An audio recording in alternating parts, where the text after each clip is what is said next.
Yüce Rabbimiz insanlarını farklı yarattı. Bazılarına üstünlük verdi. Bunun beraber Allah aylarını da diğer aylarga göre üstün etip yarattı. Ramazan ayında Allah tövbe etip ondan bağışlav soraganlarını bağışlay. Ramazan ayı bu cehennem ateşinden kurtulup ayıdır. Bu ayda cehennem kapıları kapılıp cennet kapıları açıla. Şeytanlar ise zincirlarga urula. Ramazan ayı oraza tutkanlarını kuvandırgan aydır. Her gece Allah cehennem ateşinden kurtara. Bu ay 1000 aylardan da güzeldir. Geçen sene bizlerle beraber oraza tutkan ve namaz kılgan ne kadar insan var idi? Bugün onlar bizim aramızda yok. Onlar endi kabirlerde yata. Bu mübarek Ramazan ayında oraza tutup gecelerini namazda geçirmege imkanları yok. Allah ise bizlerge bu nimetini berdi. Bu ayga kadar yaşamaga imkan berdi. Allah'a şükürler eteyik. Rabbimizin merhametini, bağışlavını kazanmak için ve Allah cehennem ateşinden kurtaracaklar arasında olmağa aşıkayık. Ve bu akşamlarımızı ise fayda ile beraberlikte Rabbimiz bizge cümlemizge geçirmege nasip eylesin. İşte saygılı teleseyirciler, Ramazan Bereketi programmasını seyretesiz ve devam etemiz ve yayınımızın başında adetimiz üzere yaşlarımızı göstermek isteyim. Çok sağ olsun halkımız. Bizden paylaşa öz video levhalarının biz ise devam etemiz onlarını göstermege ve keliniz bugün bakayık Mumine ve Bilal bizim iki vatandaşımız, iki ağa kardeş Ramazan hakkında öz fikirlerini paylaştılar. Assalamu alaikum aziz din kardeşlerim. Ramazan ayının sizin hayırlayım. Ramazan ayı aylarının sultanıdır. Ramazan bu oraza ayıdır. Oraza bu Allah'ın emridir. Oraza insanha yarama işlerden uzakta durmağa terbiyeley. Ramazan ayının sonki 10 günler başladı. Bu mübarek günlerden Kadir geceler bekleyiz. Bu mübarek geceler bütün Müslümanlar dua ve ibadet Allah'a yaparlar. Bu geceler Allah duaları kabul eder inşallah. Çok sadaka yapınız. Sadaka bu tek para vermeye değil. Sadaka bu birisine yardım etmeye, hastalarını ziyaret etmeye. Çünkü yapmaya hayırlı işlerimiz bin kere çok kara. Biz orada tutamız tek sevap için değil de bu Allah'ın Kur'an'da yazılgan emri bütün Müslümanlara. Ben sizge rica ettim Allah'ın emirlerine dikkat etiniz. Allah Teala bu emirlerini boştan boş vermedi. Emirler verilgen ki adamlar onlarını yapsın deyip. Yapmasalar Allah ceza hazırladı. Onun için benim sevgili halkım bu emirlerini yerine getirmek gerek. Ben Allah'ın yardımıyla 4. yıl oraza tutayım. Benim kadem Bilal 1. yıl oraza tutay. Şimdi o bize Ayet-ül Kürsi duası okuyacak. Euzubillahimineşşeytanirracim. Bismillahirrahmanirrahim. Allahu la ilahe illa huvel hayyul kayyum. La ta'khuzuhu sinetun ve la nevm. Lehum ma fis semavati ve ma fil ard. من ذا الذي يشفع عنده إلا بإذنه يعلم ما بين أيديهم وما خلفهم ولا يحيطون بشيء من علمه بما شاء وسع كرسيه السماوات والأرض ولا يئوده حفظهما وهو العلي العظيم صدق الله العظيم. Kur'an-ı Kerim'ni çok okunuz. Bu Allah'ın sözleri. Gelecek bayramın sizini hayırlayım. Allah Teala bütün ibadetlerinizi kabul etsin. Bütün Müslümanlara sabır versin ve zorluklardan kurtarsın.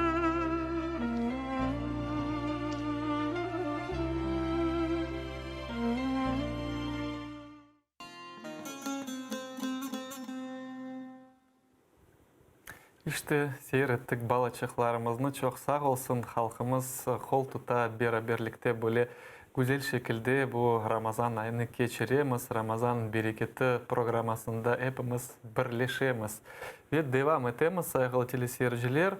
Böyle Ramazan ayında adet olup kalgan tarih boyunca zekat verecekleri aynı Ramazan ayında zekatlarını vermeye tırışalır. Ne içindir? Çünkü bilemiz Ramazan ayı eğer yapılgan güzel amel 10 kereden 700'ge kadar çok sevabı getirebilir bir amel. Onun için elbette ki zekat farz olunğanı ise bu ibadetin de yılda bir kere getirmesini çoksa iman etkenler, çoksa Müslümanlar Ramazan ayında tölemege böyle planlaşalar ve zekat ibadeti ne hakkında bizge ne emirete Allah Teala Rabbimiz zekat beriniz degende keliniz Kırım Müslümanları Dini İdaresinin müftisi Ader Hoca Rustemov Ramazan Nefesi rubrikasında bizge bunu anlatacak. Keliniz beraber seyreteyik.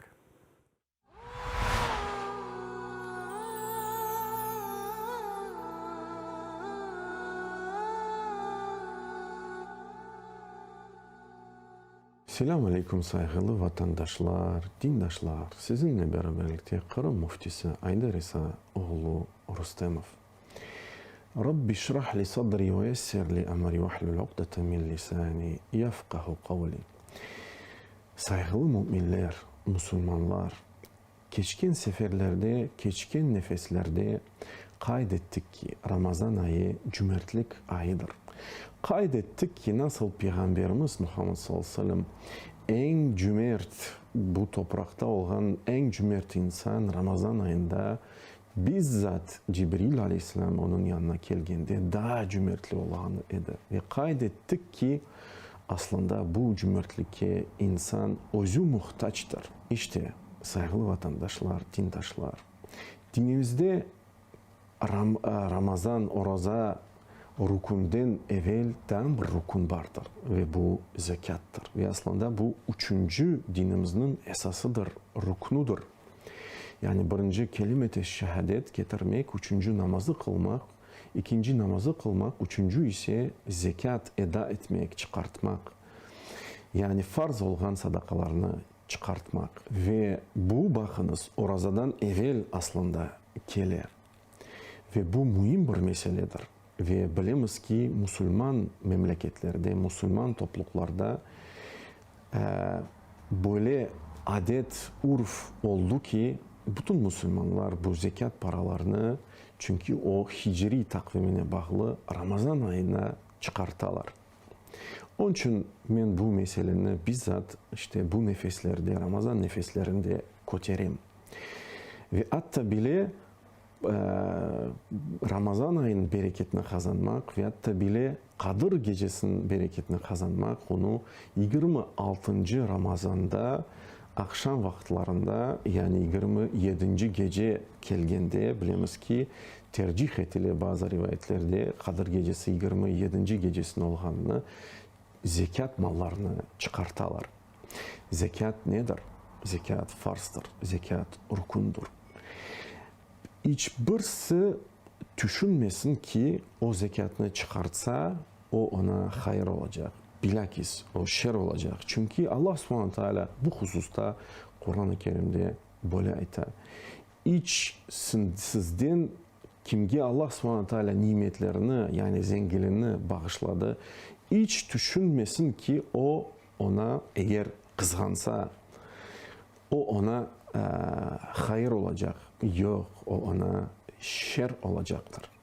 Yani eğer o kızgansa ve sadakaları çıkartmasa sayutavvakuna bima bakhilu yevmel kıyame. Kıyamet günü o zenginlik onun omuzundan alacak ki ve basacak ki.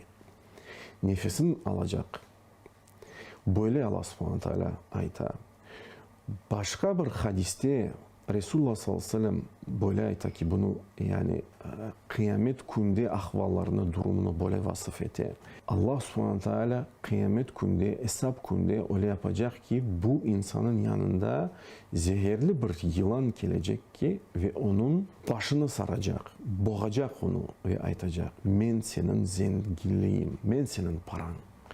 Çünkü o kızgandı, o sadakalarını çıkartmadı. Allah subhanahu teala hepimizni bu taliden, bu nasipten korusun.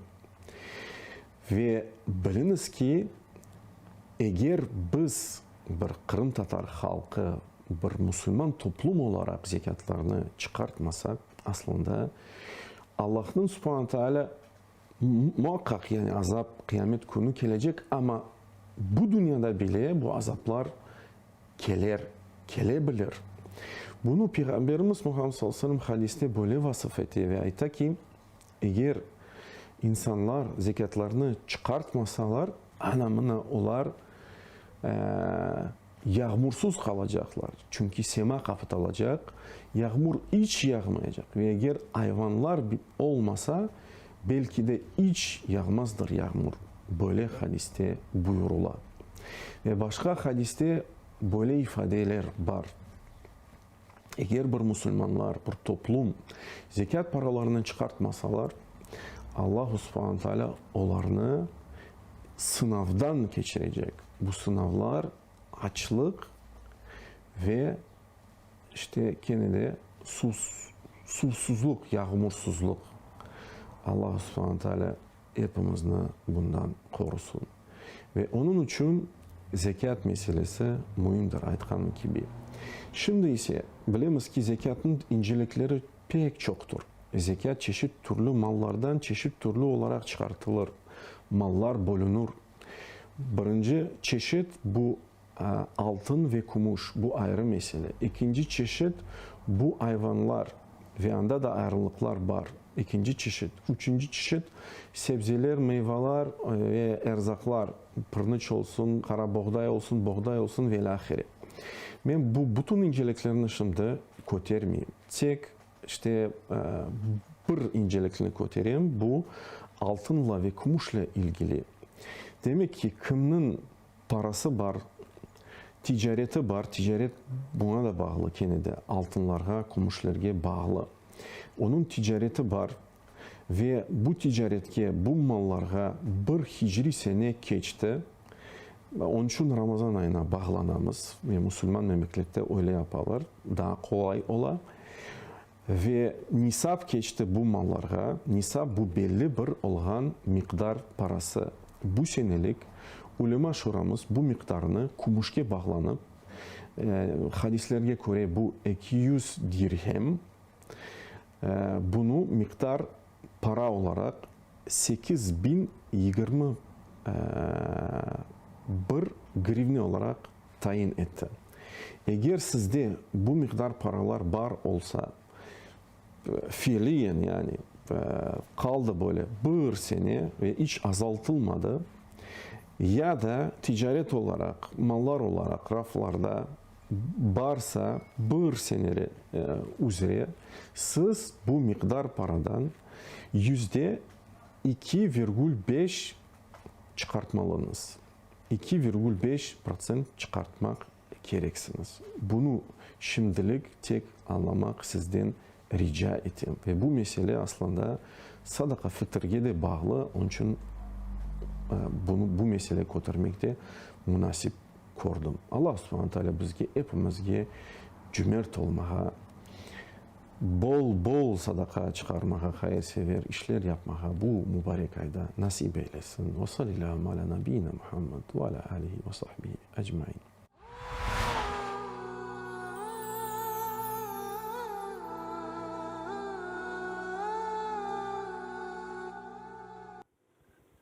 İşte saygılı teleseyirciler, mühim meseleni Kırım Müslümanları Dini İdaresi'nin müftisi Aydar Hoca Rüstemov koterdi.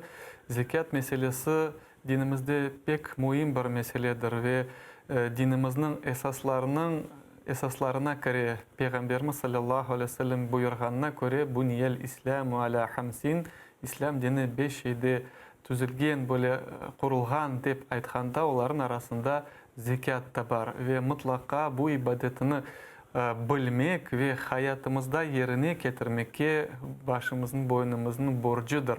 O için bu meselenin daha da ince bilmek gerekmiz ve bu meseleni biz İstanbul'daki Sultan Sultan Beyli Ebu Bekir Sıddık Camisi'nin imamı hatibi Rustem Temiz'le devam edeceğiz. Selam aleyküm Rustem Bey. Hayırlı akşamlar. İştesiz mi bizne? Aleyküm selam. Aleyküm selam ve rahmetullahi ve berekatuhu. Sizlere de hayırlı akşamlar, hayırlı Ramazanlar. Cümlemizge hayırlı olsun. Rustem Hoca Sizi zekat... az işiten biraz ama. Eşitesiz Sesiniz mi? az gele. Rustem Hoca, zekat meselesini bu akşamı müzakere edemiz ve birinci sualim, zekat bu dinimizin asıl da asıllarından birisidir. Bu meselenin, zekatın meselesinin emniyetini bizge nasıl anlatabilirsiniz?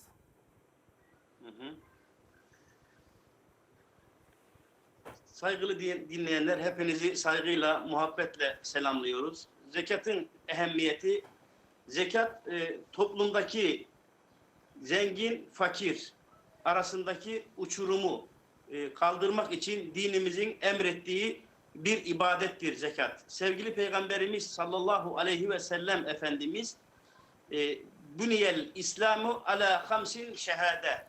İslam 5 temel üzerine kurulgan dep ayta Peygamberimiz sallallahu aleyhi ve sellem Efendimiz şu 5 temel hususu biz bunu daha balalıktan öğrenemiz ki şu 5 meseleyi namaz yapmak, Ramazan ayında oruç tutmak, zekat vermek, hacca gitmek ve kelime-i şehadet getirmek dep aytılar. Sevgili Peygamberimiz sallallahu aleyhi ve sellem Efendimiz de zekatın emniyetini şu hadis-i şerifte bizge ayıta, yani dinin 5 temel hususu meselesi dep ayıta Peygamberimiz sallallahu aleyhi ve sellem Efendimiz. İnsanlar arasında fukara kimsenin kalmaması, bütün insanların aynı bir eşit olmasını ayıta şu meselede Peygamberimiz sallallahu aleyhi ve sellem Efendimiz. Aslında böyle bir stereotip var adamlar arasında, zekat bu tek baylar verecektir, cepleri para dolup işte ceplerinden düşken vakitinde. Ama hakikaten zekatını kim söylemek gerek ve bilemiz ki o zekatının nisab degen meselesi var. Bunu bizge terince anlatabilirsiniz mi? İnşallah ayıtalım Seyyid Ömer Bey. Zekat bu nisap miktarı 80,18 gram altın olmak gerek dep ayıtılar. Ölçü şu, ya 81 gram diyemiz biz. 81 gram altını olsa bir adamın ya da şu 81 gram altına eşit olacak malı olsa şu adam ve üstünden de bir sene geçmiş olmak gerek. Ama şu 80 gram altını olgandan son bu balalarının, korantasının bir sene içindeki aşıyacakları, urba alacakları, eğitim masrafları hepsini düşkenden son 80 gram altını olsa ve 80 gram altına eşit olan malı olsa bir kimsenin, bu kimse zekat vermesi gerek. Bu kimse bay sayıla dinimize göre saygılı dinleyenler. Bilgenimizge göre nisab var hem altında hem de kumuşta. Ve bunda böyle sual çıxa, kumuşta baksak 200 dirhem böyle çıkmak gerek. Onların fiyatı farklılaşa. Eğer de altında misal olarak şimdi grivnaga çevirsek 8000 grivna ola, kumuşnen baksak fiyatın asıl da başka bir rakamlar çıxa. Endi bunda sual peyda ola. Nege esaslanıp vereceğimiz? Altınga bakıp, onun fiyatın miktarını ya da kumuşke bakıp?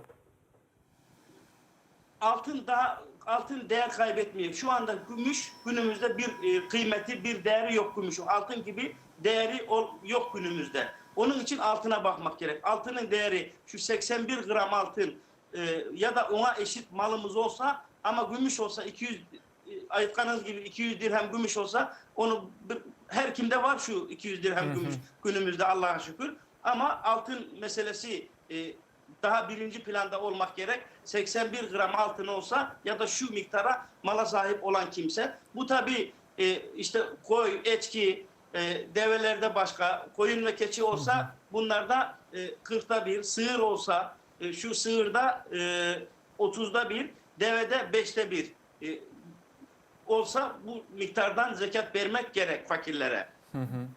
Aslında bu zekat meselesini işte evvel ezelden devlet bakaydı, işte toplaydı, bereydi kimge layık o zekatını almağa. Şimdi ise böyle meselenin bir kimse uğraşmayındı. Demek insanı özü gerek ağlamağa, men zekatını verecek insanım ve kimge onu vermek gerek. Demek Kur'an-ı Kerim'de 8 böyle kategoriya insan bizge gösterildi. Kimnin hakkı var zekat almağa, onların bizge mülkün olsa tafsilatlıca açıklanız, bizim teleseyircilerimiz bilsin de kullansın bu usulünü. İnşallah. İnşallah. Bu ayetkanın 8 sınıf insan Kur'an-ı Kerim'de ayet-i kerimede Allah-u Teala şu 8 sınıf insanı birinciden fakirler, ikincisi miskinler. Aslında şu fakirle miskin aynı dep düşünürler. Ama fakir mesela oturmaya bir evi olsa son o evi kendisine gelen parası geçinme aşamasına, balalarının geçimine yetmese şu kimse fakir. Ama miskin bir şey olmayan kimse. Yani fakirden bir dan aşağıda olan kimseye miskin dep aytılar. İşte birinciden fakirler yani fukaralar, ikinciden miskinler, üçüncüden zekat amilleri, dördüncüden müellefe-i kulüp, kalpleri İslam'a ısındırılmak istenen kimse. Yani bir kimse İslam'a azıcık kalbi ısınacak da son onun korantası, soysukları da İslam'a belki girecek, İslam'ı sevecek, Müslümanları sevecek, İslam dinini sevecek. Böyle bir düşünce olsa şu kimseye de zekat vermek mümkün. Son köleler, kölelere de zekat vermek mümkün. Altıncısı borçlular, borcu olan kimseye de zekat vermek mümkün. Sonra Allah yolunda olanlar, müellefe-i kulüp, fi sebilillah diyoruz buna. Allah yolunda olanlar, yani Allah için çalışanlar, işte bunları eğitim yolunda, ilim yolunda çalışan talebeler olsa, öğrenciler olsa bunlara da vermek mümkün. Bir de yolcular var. Bir kim yolcu olsa, yola çıksa, yolculuk esnasında bay da olsa bu kimse, normal vakitte bay olsa da son yolculuk esnasında, yolculuğunda parası bitse, muhtaç olsa bu kimseye de zekat vermek mümkün. Ve sonki sualim Rustem Hoca, Ayder hocamız, muftimiz bu video levhanı seyretkende anlattı nasıl böyle ceza var kim zekatını tölemesi ama ancak cezası olsa onun mükafatı da vardır. Zekat verenlerge Allah Teala Rabbimiz ya da Peygamberimiz hadislerinde nasıl mükafat verileceğini bizge ilan etti. Var mı böyle hadisler, ayetler? Var, mutlak var.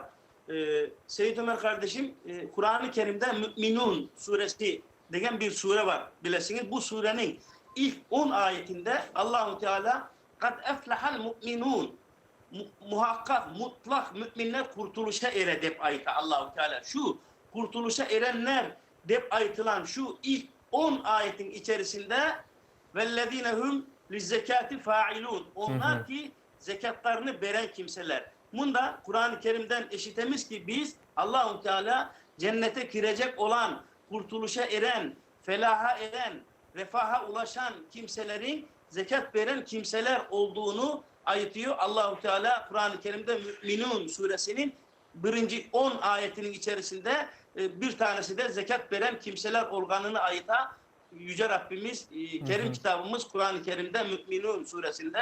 Sevgili Peygamberimiz sallallahu aleyhi ve sellem Efendimiz de bilesiniz ki zekat bir fukara kardeşimizin bir ihtiyacını gidermek, yoksula yardım etmek. Peygamberimiz aleyhissalatü vesselam ayıta kim dünyadayken bir kimsenin bir ihtiyacını giderse, ona yardım etse Allahu Teala da kıyamet gününde şu kimseye yardım edecek deyip ayıta Peygamberimiz sallallahu aleyhi ve sellem Efendimiz. İnşallah. Çok sağ olun Rustem Hoca. Bizden bağlanğanınız için Allah sizden razı olsun ve hayırlı akşamlar ve hayırlı iftarlar sizge dileyimiz. Hatırlatam, bizden canlı bağda İstanbul'daki Sultanbeyli Ebu Bekir Siddiq Camisi'nin İmam Hatibi Rustem temiz bağlandı ve bu hoca yıllar devamında Kırım'da da hizmet etken idi ve Ahmetcik ve Boğurça'da Cemil'de imamlık yapkan idi hocamız.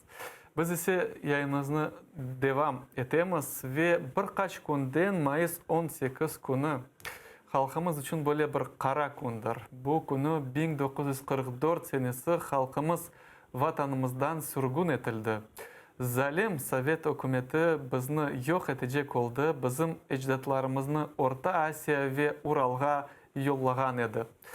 Ama nasıldır ağırlıklar görmese halkımız, Allah'a şükürler olsun biz saklandık. Bu kara günleri görgen kartlarımız da var şükür Allah'a. Onların hatırlamalarını yazıp kalayık. Şimdi ise sürgünlükке uğragan Kefe sakini Abdülhamid Abibullaev'nin bu kara gün hakkında hatırlamalarını dinleyik. Geliniz beraber seyreteyik video levhanı. Sabah saat 5 vakitlerinde avtomatlarla gelip hepimizi kaldırıp bir şey almaya razılık vermeyip maşinalara başladılar yüklemeye. Başta bir yere topladılar. Toplayan son bizim Allah rahmetinde olsun babam Allah şeyi bir tane Kur'an almayı oldu koltuğuna. Onlar medrese bitiren adamlarıydı, okumuş adamlarıydı din taraftan. Öyle de bizi ana babalarımız değil bizi koterip attılar maşinaya. Ağlayıp poyuza gidecekte ben ağlaganım, beni bırakmanız, beni de alınız deyip pek ağır vaziyetler oldu. Vagonlara yüklediler, yolda gittiğinde bir kartana var idi, Allah'ın rahmetinde olsun. Vagonun içine geçindi. O kartanayı yumak, gömmek yok. Babama dediler, oku bir Yasin Abdullah'a getirip polis toktay, o neler kapılarını açaylar. Ölen adamlar olsa alıp kaldırıp ataylar mı, ne yapaylar onu bir kimse bilmiyor, gömmek yok. 20 günden son Özbekistan'ın Samarkand Oblası'nın Karaderya diyen bir rayonun hapisi bizi taşladılar. Pek çok adamlar açlıktan öldüler. Yine yaxşı bizi babam algan ekin bir şeyler ne de olsa bir altına 1 kilo buğday verirdiler, bir altına. Ne de olsa bizim Korantadan öyle geçinen olmadı. Komşularımızdan pek çoksu açlıktan öyle kurlandı. Mektebe varıyık, mektepten kayıtıp gelen son hamcilerine gelip bize ata bindirip pamukların arası vakti traktörler az edi. Öyle etip, kıynanıp ne de olsa son geceleri pek kıyın olurdu bize. Korak değiller, o kışta temizleyirler de pamuğu getirip çuvallarını tokaylar evin içine, yatan yerimize. Saat 12:01'de bir gadır geleyim, eğer yukladık ise kamcının kotekleyip hepimizi ana değil, davay değil, bunu bitiriniz bu korakları.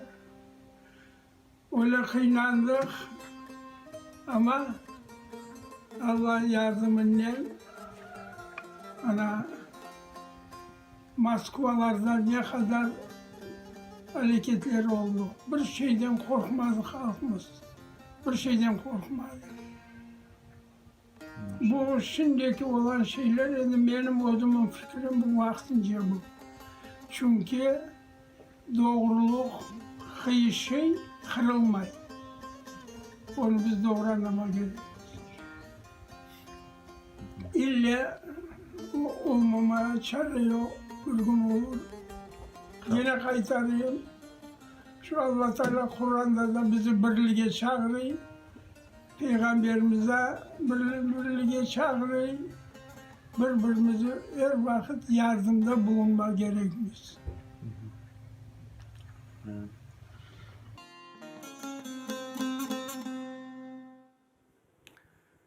İşte saygılı teleseyirciler, bu hatıralar her vakit, her daim bizim akıllarımızda olmak gerek. Bu acı tarih sayfası biz için bir örnektir. Biz her vakit bu sürgünlükке uğraganlarını öz dualarımızda anmak gerekmiz ve anlamak gerekmiz en birinciden sebeplerini için bu dinsizler, bu Yekaterina vaktinden başlap ve son Sovet hükümeti devleti niçin bizim halkımızı sevmegenini her vakit bilmek gerekmiz ve hatırlap hayatımızda yaşamak bu hatırlarla gerekmiz. Biz ise yayınımızı devam etemiz ve Ramazan ayı mutlaka dua ayıdır ve en güzel, en hayırlı, en yaxşı dualar Kur'an-ı Kerim'de kelgen dualardır. Ve Ayub peygamber hakkında aytsak birden sabır meselesi çıka. Nasıl sabır duası Ayub aleyhisselam Rabbimizge okugan ve nasıl Rabbimiz onu sabrını sınagan. Keliniz beraber bakayık. Ahmetci'deki Molla Mustafa bizge bunu tarif edecek. Esselamu Aleyküm ve Rahmetullahi ve Berekatuhu. Bugün sizlerin dikkatinizi çekmeye istegenim dua, bu Hazreti Eyyub Aleyhisselam'ın duasıdır. Ve bu dua ayeti Kur'an-ı Kerim'nin El-Enbiya suresinin 83. ayetinde rastgele. A'udhu billahi mineşşeytanirracim. Bismillahirrahmanirrahim. Ve Eyyub iz nâdâ rabbahu enni messeniyed-dur. أني مسني الضر وأنت أرحم الراحمين. Sadakallahul azim. Okuduğum ayet-i kerimede Rabbimiz Allahu Teala şöyle buyuruyor. Ey Muhammed! Eyyub'ni de hatırla. O Rabbisine Allah'ım men pek hastalanıp sıkıntılara düştüm. Sen ise merhametlerin en merhametlisisin deyip yalvardı, dey Rabbimiz Allahu Teala. İnsanlarga yollanılgan peygamberlerden birisi bu Hazreti Eyyub Aleyhisselam idi. Ve Allahu Teala her bir peygamberleri belli bir sınavlardan geçirgeni gibi Eyyub Aleyhisselam'ını da büyük bir sınavdan geçirgen idi. Ve bu sınavlar nasıl olganını, Eyyub Aleyhisselam bu sınavları nasıl geçkenini sizlerge kısa bir şekilde tarif edebileyim. Allah'ın sevimli kulu Eyyub Aleyhisselam Allah'tan korkan ve günahlardan uzak olgan bir insan idi. Ailesi, balaları, malı ve mülkü çok olgan bir insan idi. İnsanların ihtiyacına yardım elini uzatkan, hiçbir kimsenin canını ağırtmagan, yumuşak yürekli, yumuşak gönüllü bir insan idi. Ve bütün bu nimetler için Eyyub Aleyhisselam her vakit Rabbimiz Allahu Teala'ya hiç toktamayıp şükürler bildirirdi. Ve günlerinin birisinde Eyyub Aleyhisselam'ın sınavları başlandı. Tarlaları, bahçeleri hepsi bir anda kurup yok oldular. Hayvanları, bir sürü develer, bir sürü atlar, sığırlar, koylar hepsi açlıktan, hastalıktan öldüler. Baylığından, malı ve mülkünden hiçbir şey kalmadı. Vaziyet zorlaştı. Ama bu sınavlarının tek başıydı. Sonrası ise Eyyub Aleyhisselam'ın evlatları, 14 evladı vardı Eyyub Aleyhisselam'ın. 14 evladı hepsi biri ardından hastalanıp dünyanı terk ettiler. Evler boşadı.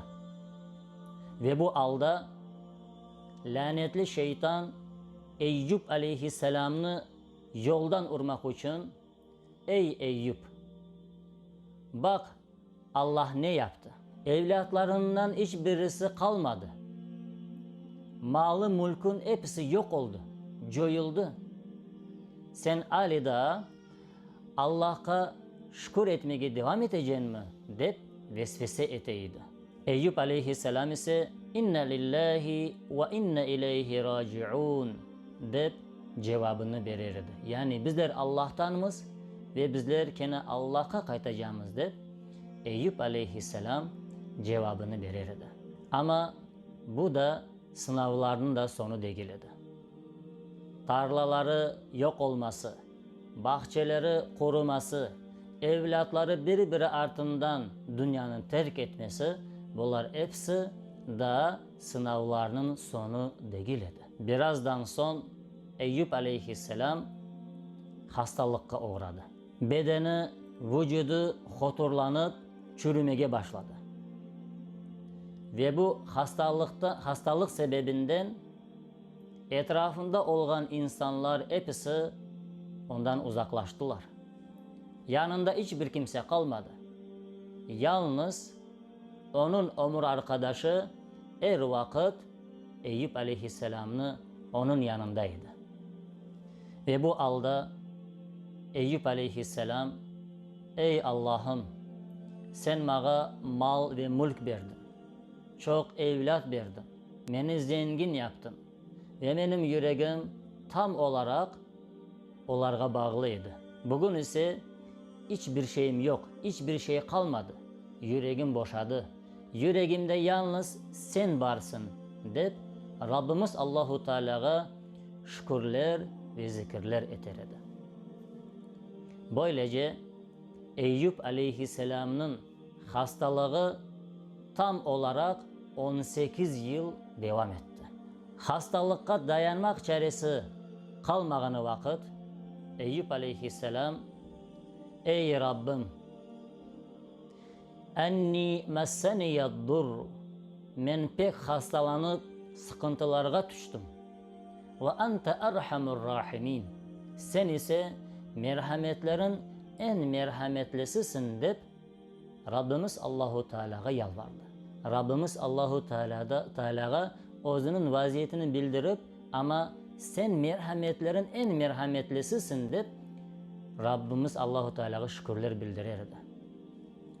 Allah onun duasını kabul etti. Ayağının yerge urmakını emir etti. Eyüp aleyhisselam ayağının yerge urdu, yerden salkın su fışkardı.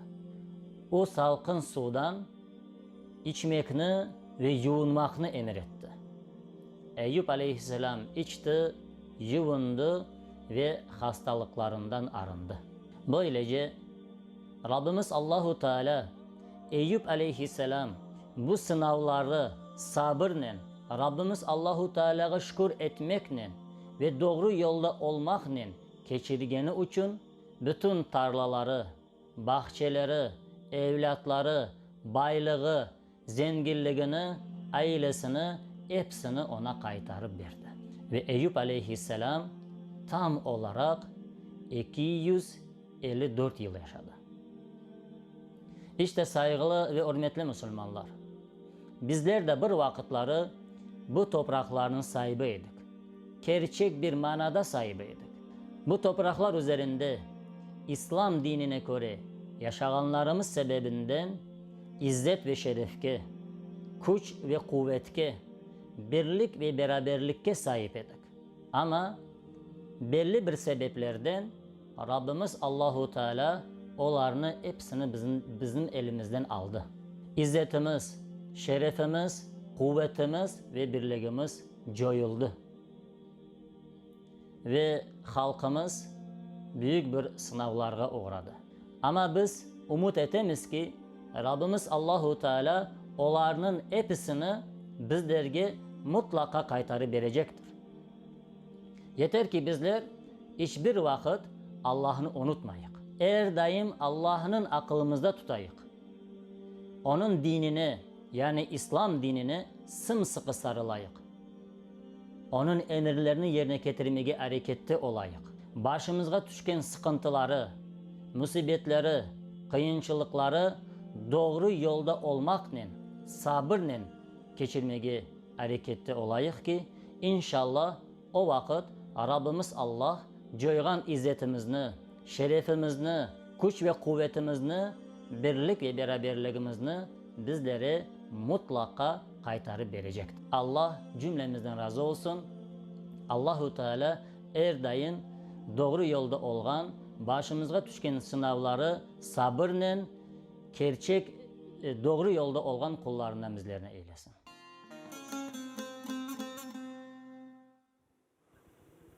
İşte saygılı teleseyirciler, mühim bir dua hakkında böyle eşittik malumat bu Eyyub Aleyhisselam'ın duasıdır ve hepimiz hayat boyunca bir vakit olsa da sirek sepelek ama hepimiz hasta olamız ve hasta olgan vaktinde mutlaka unutmayık bu duanı okuyuk. Eyyub Aleyhisselam'ın duası inni messeniyed durra ve ente erhamur rahimin degen duanı. Ey Allah'ım beni hastalık urdu, yıktı, sen ise en merhametlerinin merhametlisin degen dua. Unutmayık onu ve elbette Allah Teala bizni hepimizni hastalıklardan saklasın. Ama eğer de hastalıkla sınavsa bizni bu duanı mutlaka okumağa unutmayık. Yayınımız ise sonuna gelmekte ve yayınımızın sonunda adet üzere duayla bitireceğimiz. Ey dualarını etkenlerinin duasına cevap bergen Allah'ım. Dertlerden kurtarıp ihtiyaçlarını kandırgan Yüce Mevlamız. Ey hatalarını anlap peşmanlıkla ona yalvarganlarını kabul etken sevgili Rabbimiz. Bizge de hata, kusur, günah ve isyanlarımızdan vazgeçmekini nasip eyle ya Rabbel Alemin. Ey yolunu joyganlarga farkı çok çıkış yollarını göstergen Yüce Rabbimiz. Sonu cennetke ve cemalini görmege alıp baracak yollarını bizlerge de göster ya Rabbim. Ey türlü yanlışlarga sapkanlarının düşkenleri bataklarından çıkıp hidayet bahçalarında nimetlerden yekeni Rabbimiz. Bizge de doğru yolunu nasip eyle. Ya Rabbana, ey umutsuzluk vadelerinde olgan, çaresizlik içinde bulunganlarga umut bergen rahmet sultanı, bizim de umutlarımızı canlandır. Ya Rabbana, ya ilahana, ya Mevlana. Ey Allah'ım, işlerimizni kolaylaştır. Ana babalarımızı, büyüklerimizi, hocalarımızı, arkadaş ve dostlarımızın üzerimizge hakkı olgan kimselerini ve cümle Muhammed sallallahu aleyhi ve sellem peygamberimizin ümmetini bağışla ya Rabbi. Tutkan orazalarımızı, yapkan ibadetlerimizi kabul et Allah'ım. Amin. Elhamdülillahi Rabbil alemin. يا أيها الذين آمنوا كتب عليكم الصيام كما كتب على الذين من قبلكم لعلكم تتقون أياما معدودات فمن كان منكم مريضا أو على سفر فعدة من أيام أخر وعلى الذين يطيقونه فدية طعام مسكين فمن تطوع خيرا فهو خير له وأن تصوموا خير لكم إن كنتم تعلمون شهر رمضان الذي أنزل فيه القرآن هدى للناس وبينات من الهدى والفرقان فمن شهد منكم الشهر فليصمه ومن كان مريضا أو على سفر